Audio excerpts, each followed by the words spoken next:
Hello and welcome to another day on Cornwall Pocket Farm, where I try and figure out how to live more sustainably on 300 square metres in the city. Today I thought I would do a sewing room tour. Maggie is coming along for the ride, aren't you? So you'll have to go down, sweetie. I need to show how big this room is, which isn't very big, is it? So just to give you an idea of how big this room is, if I stretch my arms out in this room, I'm not far off touching the side walls, if you like.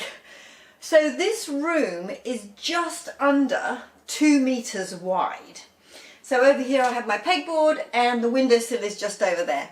So that's it, just under 2 metres wide. And if I went the other way, you're actually just in the doorway. And if I hold my arms out here, you probably can't see going this other way, but essentially it's just under 2.5 metres long. So anybody that's good at maths can work that out, how many square metres are in my sewing room. It isn't a lot, and there's a lot packed in, because this room isn't just a sewing room. This room functions as a laundry. I have my ironing board and I have my clothes drying rack in here. It also contains all of my winemaking equipment. It is also a YouTube studio, pretty much just in the door from where you are. That's my YouTube studio. It's garden HQ, so I have all my sort of charts and things and all my seeds. Well, some of the seeds that I have in here if they're not in the fridge. But certainly the garden HQ and all the planning is in here. It is, of course, my sewing space, so where I do all my sewing. It also has my yarn in here, so this is sort of my yarn centre, if you like. What else happens in here? Well, what doesn't happen in here, to be honest? If I do an online workshop through Secret Gardens, this is where that I run it. So I sit here at the table and run the workshop from here. If I had any other sort of work type situation, like garden design, that type of thing, that also happens here. It also functions as the general dumping space, because I can close this door and it's sort of separate from the rest of the house, but really easily accessible from the kitchen and the lounge. But let me take you off that tripod and show you round into all the little nooks and crannies and crevices and cupboards and shelves and all the spaces in this sewing room. So if we leave the door, the main door here, and we look at this side of the room, I have Audrey, my mannequin, I have some shelves, and through around this side to my sewing room table. So all the way up there, that is my winemaking equipment that I have on the top of the shelf. I get up on a stepladder and get it down when I'm doing my wine, but it can sit there out of the way, which is pretty good. And while we're up high, I have a really strong, high-powered LED light that is right the way across my table, which means that when I am doing work down here, I have a really good light. I also, of course, have these big windows looking out to the garden, and another window to the side, which looks out to my washing line and the neighbour's house, so we won't look out of there. I do actually need to get some curtains made. I want to get a curtain rod up there, get some curtains, just to probably do some sort of voile type curtains to sort of block out the view, but also some other curtains where I could block out the light would be quite useful when I'm trying to film in the morning. The sun comes in through that window and makes it difficult to film. Anyway, back where we were, we're up here again with the winemaking equipment. Below that, I have my shelves. So on these top two shelves, you'll see I have a whole bunch of books. They're all sewing books, design books, knitting books, fashion books, all of those types of useful books that I consult. There's also in the middle, I'll try and point in the middle here, that's where all the sort of manuals for my sewing machine, my overlocker, all those types of bits and pieces are there, which is very useful to consult. Coming down below this next shelf here, all of these here are my sewing patterns. Those are my homemade sewing patterns. So those are the ones that I draw up on the paper, the roll of paper that I have. I'll try and get in here. So originally, I used to just sort of put them in envelopes, and that was my old system. But as you've seen in other videos more recently, I've started to get these clear folders from the charity shops, and I'm now putting them in there, which works much better actually. So that's my latest technique for those types of patterns. Next to it here, these are knitting patterns. So yeah, again in those clear light folders, those are sort of vintage knitting patterns and knitting books that I've got. And then there are other ones here. You can see where they have bits of string up here. These are tied together sort of printouts that I've got out of library books and those types of things. Okay, let's move to the side now. So I have these nice little hooks. I think they were originally from IKEA actually. We don't have IKEA in New Zealand yet, I should say. It's coming very soon, which is a bit exciting for New Zealand. Obviously not exciting for the rest of the world, but it's pretty exciting for New Zealand. But those, we can get some IKEA stuff from being parallel imported. So these hooks are IKEA, I'm pretty certain. And on these hooks here, I have all my measuring tapes. And then below here, just on a nail, I have my yardstick. I think it's a yardstick, is that what they call it? It's a metre-long measuring stick anyway, which I use when I'm drafting patterns. And then a bunch of tape measures, inches, centimetres, a whole, I don't know why I have 3. I think I gathered them somehow. Then I have this, which is I think I've shown you this before in another video. This is my sleeve ironing board. It's a useful little nifty thing, and I found it in a charity shop in the children's section, and I think the people in the charity shop thought that it was a children's ironing board, like a sort of a doll's ironing board, but it's wonderful because it's actually a sleeve ironing board, so I'm very pleased with that. And then behind it, I have an extension cord. And that is because when I'm working on my computer and I'm working out there on the kitchen table, the PowerPoint is obviously not near the kitchen table. So I use that extension cord there to get from the power, obviously, to my computer. So that's quite useful if I'm trying to do some editing or any other work on my computer. So coming down here, we also have that. There is my drying rack. So that lives there, and occasionally it stands up and has clothes on it in this room if I have guests. Otherwise, it will probably be somewhere else in the house where it's got a bit more room. Then, of course, we have Audrey, my what do they call Mannequin, my dress form. Okay, so Audrey is it's a standard size 10, I think. This is a mock-up that has been made out of my blocks. I made this mock-up so that it was skin tight on my body. And then what I've done, when I've put it on Audrey, I don't know if you can see, you can probably just see slightly there. She's padded out on the hips with some shoulder pads. So I've tried to, so what I've done is extended her hips and padded her out. She actually needs a bit more padding, to be perfectly honest, but I've padded her out just a little bit with shoulder pads. I need some more shoulder pads, so I'm on the lookout in charity shops to get more shoulder pads to sort of fill her out a little bit more. But she's not far off my size and shape, so she works quite well. And certainly if I'm making something, I will hang it on there sort of for a couple of days just to let hems hang out and those types of things, just to sort of let the fabric relax. So that's Audrey, where Audrey lives. Unfortunately, she doesn't have wheels. I would love for her to have wheels, but she doesn't. So if I get her out, it's a bit tricky because she sort of scrapes on the floor. I would like to figure out how to put wheels on her, but I haven't got round to there. That's another project. And then you can see actually underneath, while we're underneath, you see that bucket there, that black bucket. That's actually the base of the sump that was bought for my house renovation. And that bit was cut off and was in the rubbish pile. And I thought, oh, that's a nifty little thing. It's actually quite heavy. And I found it very useful to stand up my video equipment in. So these are my tripods. That's the light that I got from the charity shop. And it's actually on a tripod, which used to be my main tripod, but it's actually broken. So I have it sort of fixed with that light on and it works okay. So that stands in there. And then down there, that other tripod just there, that was the tripod the light came on. And that there's a little gorilla pod, which I had from my cycle touring days.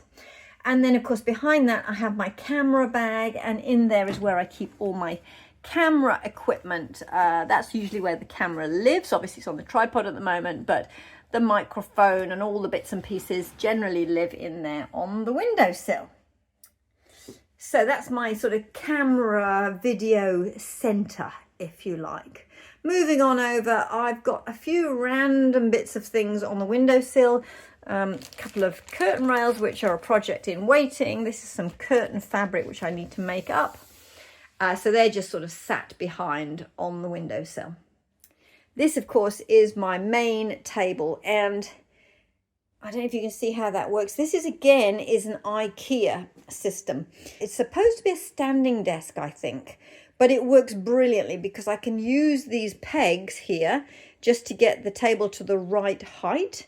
I've done my time of crawling around on the floor trying to cut out fabric, and this table is brilliant. And actually it was amazing. I think I bought this IKEA table for, it was about $350 New Zealand dollars, I think it was, and it's absolutely a lifesaver. It's brilliant. So I've made some adjustments to it a little bit, which I will show you. We'll just go down under the table. Bear with where I get down onto my knees. Okay, I'm down on my hands and knees now. Let's have a little, oh Maggie, no, stay there, sweetie, no. Oh my God, Maggie's just come into the room and not the tripod. Maggie's come in to join me. What'd you do? You're going to come in, you little horror. Maggie's come in to join me to see who I'm talking to. Yes. So, I'm down on my hands and knees now. Let's have a little look at what's under the table, because there's a lot going on underneath my sewing room table as well. It's a wonderful space to store things. There's lots of room under here. So, let's have a little look in more detail. Okay, so we're under the table now. And what I've done is I've got basically this is just a piece of melamine shelf. Just a melamine shelf, I don't know, it was 1.5 meters or something like that. And I just got it from the local DIY, but it sits on top of it just sits on top of here, which is brilliant because it gives me an extra space underneath the table. And this is where I put sort of projects in progress. At the moment I've got this hat which I'm just trying to trim with these flowers. That's a bit of that's lining for the curtains that I need to make, which are on the top. That fabric there is, I need to do a squab cover for the conservatory, so that's in play. And that's the Liberty print, which I want to make my next project, which is rather nice, and you will see coming up in a video soon. So, oh, and over here, these are my project bags. So these are various bags that have come with things like sheets or shoe bags that have come with shoes I've bought or something like that. And they're brilliant as project bags. So generally, I keep all my projects in there so that I can just whip them out and work on the project that I want to do that day. And it keeps everything together, all the thread and all the other things together, which is quite useful. And then another amendment that I have made to this desk is those are plumbing fittings, which I don't know what they're supposed to hold. But again, I found them in a DIY store. And then the rods through it are just broom handles, very cheap broom handles. And I've done that to hold my roll of paper. This is a fairly recent amendment to this table, and it's working out really well. So the paper there is much easier to get off the roll when I'm doing my pattern making. And then the fabric at the back, that's just some interfacing at the back, which I don't use very often because it's quite thick, but is a good place to store it. Underneath that, you'll see that I have my patterns in these boxes. Now, these boxes I've had for 1,000,000 years. I don't know where they came from originally. They may well have come from IKEA about 20 years ago, I think. 30 years maybe, I would say, to be honest. But yeah, probably 30 years ago. I don't know, but a long time ago. But these two boxes, there's one there and there's one over there. And they have all my patterns that I collect from charity shops and bits and pieces in. Now, I do restrict myself to these two boxes. So every now and again, periodically, about once a year, if these boxes are getting really, really full, I will go through and clear out anything that I don't want anymore. And obviously take them back to the charity shop. So I restrict myself to two boxes worth. I feel that that is enough, and that's really all the space that I have available. So my patterns live in there. Those are obviously the printed pattern type patterns, not my own made patterns. Under there, that hat box there contains my mending, which I probably should get out and have a look and do some mending in there. Again, I try and keep it to just that box full of mending that needs to happen. And then on top of there, there is some extra bits of fabric. At the moment, I'm in the process of taking some curtains apart. And so that's just a temporary storage point. And again, that bag there just has got a few things that I have got on Trade Me at the moment, which is our version of eBay. So yes, just general sort of I suppose this space underneath here is sort of like in transition, shall we call it.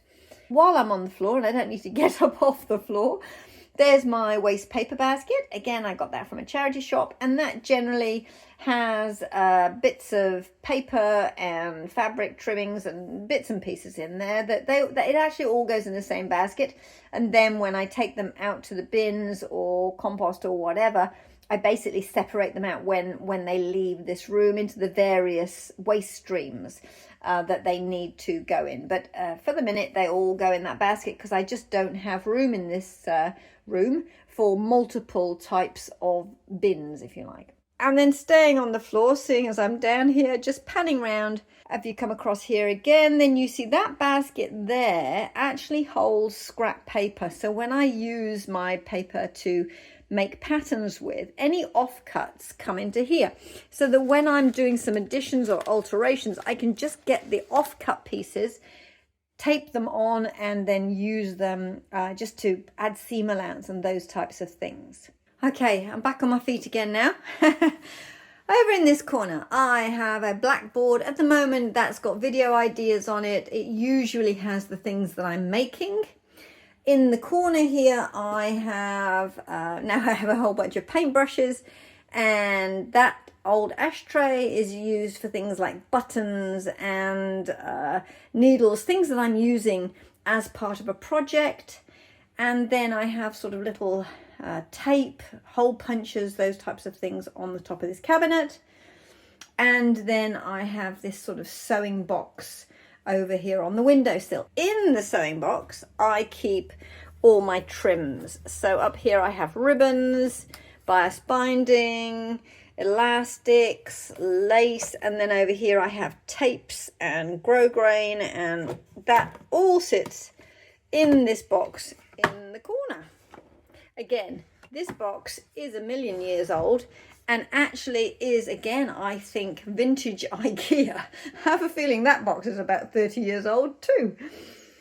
So, and then we have this little cabinet in the corner. Again, IKEA. There's a lot of IKEA in this room because they do actually make some great pieces of equipment for this type of situation, I think. So the first drawer is basically crayons, watercolors, ink, and those types of things. The second drawer is generally paper, and yeah, that's mainly paper and paper tapes. The next drawer down, this is winemaking equipment, so corks and sterilizer and all those types of things. And then in the bottom drawer, wool. Lots and lots of wool. So the bottom drawer, this wool here is actually the leftover wool. So once I have finished projects, usually there's like a bit of a ball or something left over. And that's what this is. All my odds and sods, which need projects to use them up, to be perfectly honest. Okay, so let's have a little look at this side of the room. This is the main sewing area. So I have my overlocker here, I have my sewing machine, I have all of my equipment and my threads over here. I have some more storage underneath, but this is a really bijou area where I do my sewing, I do my overlocking. The ironing board is directly next to me here. So this is my overlocker. Now, I added in this shelf. This shelf is fixed to the wall. Hopefully you can see underneath. I've put in a couple of these brackets and mounted this shelf. This shelf is the same sort of melamine shelving material that I got from the DIY store. It's very narrow. It's just wide enough for the overlocker. And the overlocker actually, the back of the overlocker actually sits into that window cavity. And that's the only way it fits on this narrow shelf. I've got plenty of brackets underneath so that when I'm using the overlocker, it doesn't shake too badly. Because obviously when the needle goes up and down, you could end up with this sort of shaky thing. So it does work okay, there's a little bit of shaking, but not too much. But this shelf along here is very, very useful. It gives me extra space because obviously my sewing table desk is minute. And then the shelf at the side just adds some extra room to sort of put clothing on when I am sewing it through the machine. That's my coaster when I have cups of coffee. And then in the corner, I've got my sort of pin garage, if you like, different various sorts of pins. This is a vintage thing I got from the charity shop, but I use it to store pencils in and pens and those types of things. I also have my broken hammer in the corner, which I need to fix. Over the top of my sewing table, I have this big light again, so I get enough light over this side of the room. The main light obviously is behind us, and if I was sitting at the sewing machine, there would be a shadow. So this overhead light that comes in over here just fills in those shadows and makes it easier to sew with plenty of light. And then I have my thread rack, so all my cottons and threads and everything are out there. And then, of course, at the bottom, I pop my bobbins for the sewing machine. Coming around this side, again, we have an IKEA piece of furniture. This is an IKEA pegboard. In that tin at the top there, that's where I keep my zips. This is a sock measuring device for knitting socks. And then up here, these are my sort of pattern cutting type things. So I've got like a French curve. Oh, that's Maggie playing with her sheep. Things for the angles. I've got this triangle thing here, which I use all the time for my pattern drafting. And of course, a cutting mat at the back. On here, I have all sorts of things. So, golly gosh, what have I got here? These are sort of button measurers and what have you. Bias binding makers. These are paper scissors and some metal rules, glues, pencils, rubbers. This is my pencil here that I use for drafting.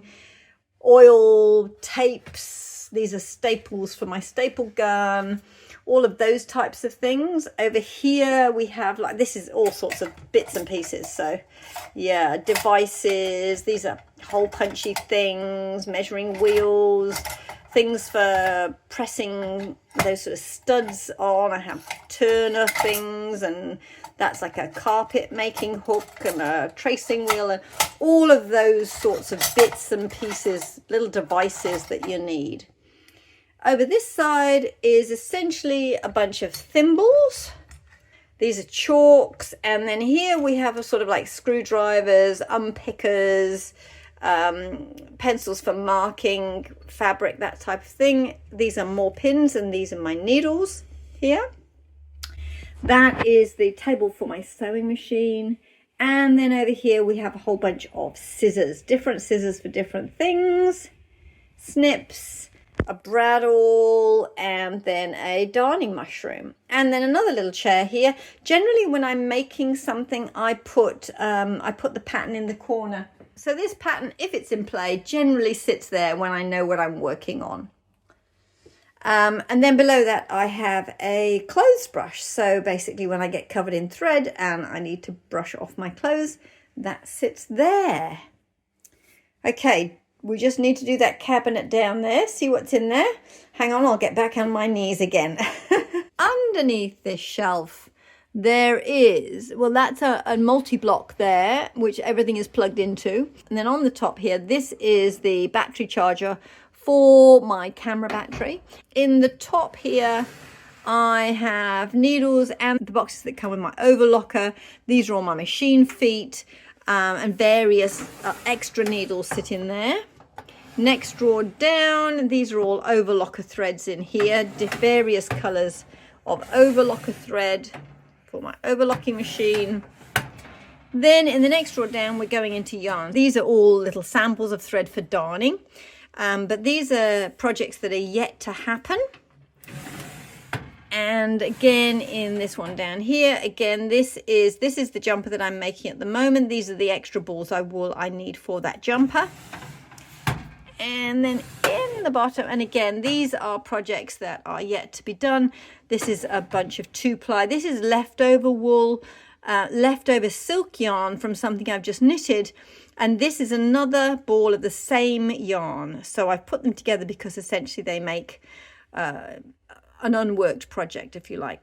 And then a whole bunch of other yarns, which are projects yet to happen. Okay, so over this side of the room, I have a Calyx unit up here. And if you can see, I have my fabric stash up here. I'll show you a little bit more about this. I need to do a bit of an audit actually. And when I do my winter capsule, I want to take all these fabrics out, measure them, record them, so that I can then work out what I'm going to do for my winter capsule.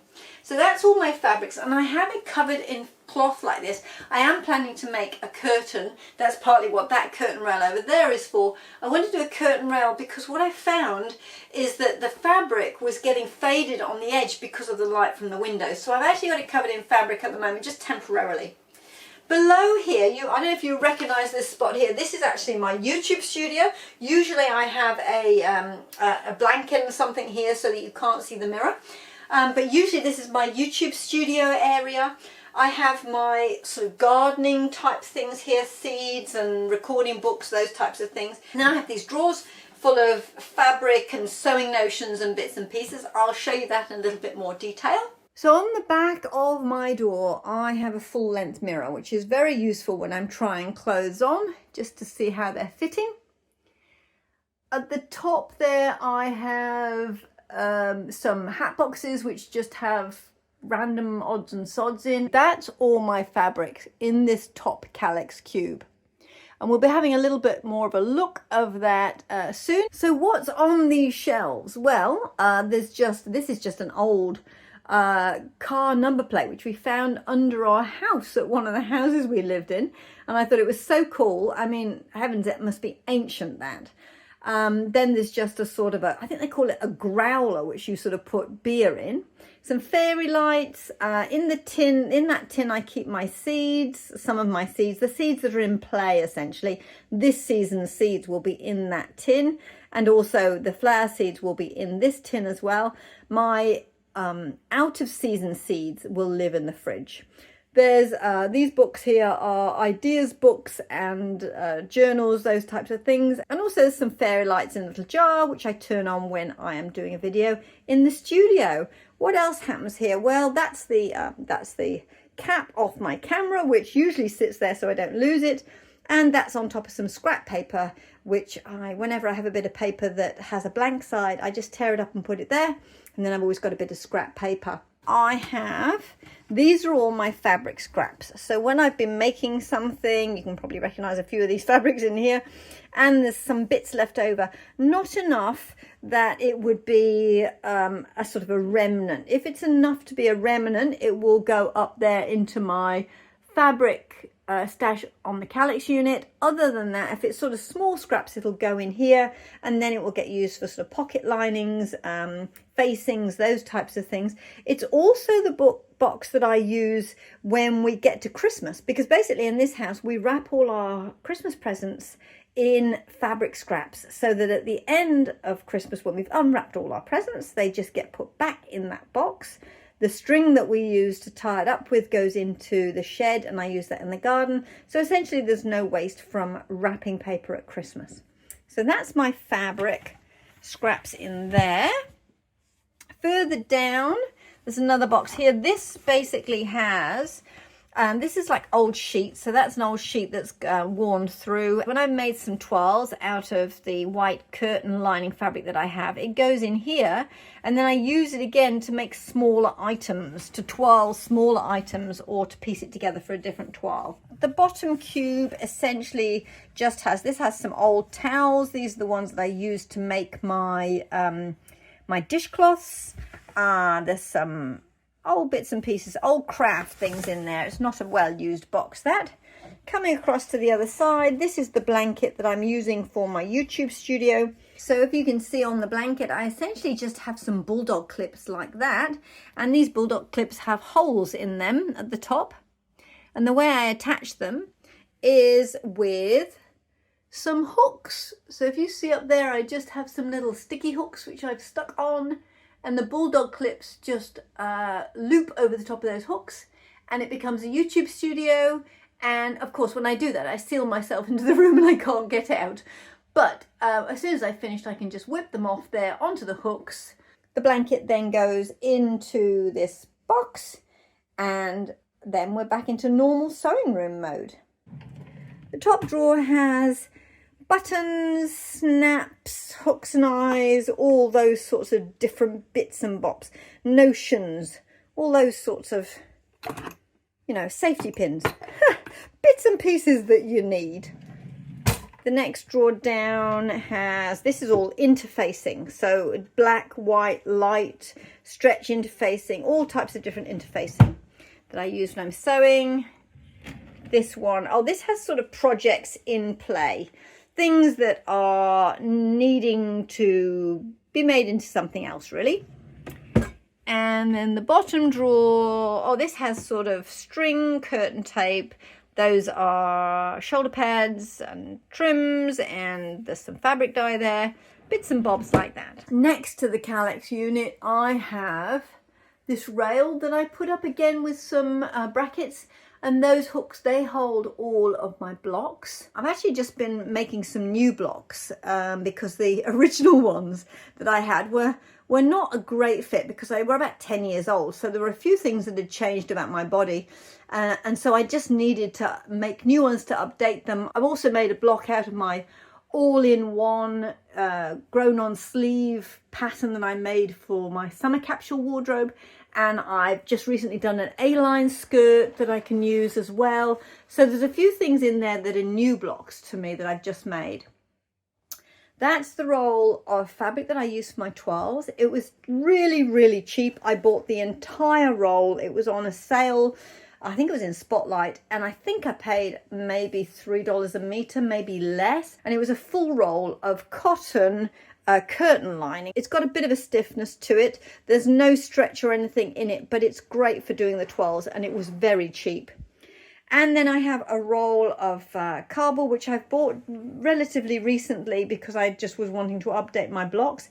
Wasn't quite aware of how big that was going to be when it arrived. It was quite a large roll, which was difficult to see when you buy it online because I couldn't find anything in a store, only online. Because it came from an office supply company somewhere else in Auckland. So anyway, it's quite big, so it's now sitting in that corner. And this, you've seen it before, I'm sure, in my videos. This is my ironing center, and essentially that pulls down, which makes it really easy to do the ironing and then tuck it all away. I can sit at my sewing table, do some sewing, turn around to my iron it, and then I can turn the other way and do the overlocking. So it works really well. It's very, very efficient being this small. And on the front of my ironing center is the garden HQ essentially. So there's a calendar. This is my sewing and planting schedule, and that's the sort of this year's plan for the garden essentially. That all lives on the front of that unit. Well, that's my sewing room. I hope that has been of interest to you, just to show you what I can get into this tiny, tiny space. I'm so lucky to have a dedicated space, and I so enjoy it.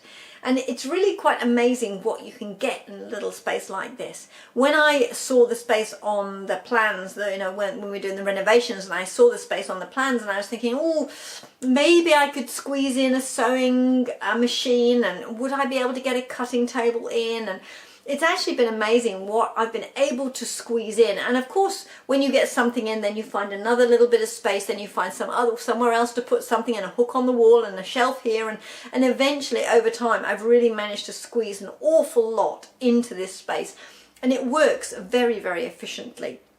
So if you're putting a sewing space together, I hope this has given you some ideas, or if you have an existing sewing space or a sewing room, I hope this has given you some ideas and some tips and hints and just things that you could find useful for your own sewing space to make it really work for you. So this week's been a little bit different, but partly because we've had a short week in New Zealand. It was Labour Day. This last weekend was a long weekend, so Monday was a holiday. So it was quite a short week for me, and I was thinking, oh, will I be able to get a video out? And I thought, aha, I'll do a sewing room tour, because I know a number of you have actually asked whether I could do a sewing room tour in the comments. So hopefully this has satisfied all your queries. If you have any questions that I haven't answered in this tour, please do put them in the comments below and I will answer your questions. And of course, if you can like and subscribe and hit the bell icon and all of those things, that would be very much appreciated. And yeah, I will see you next time. Bye.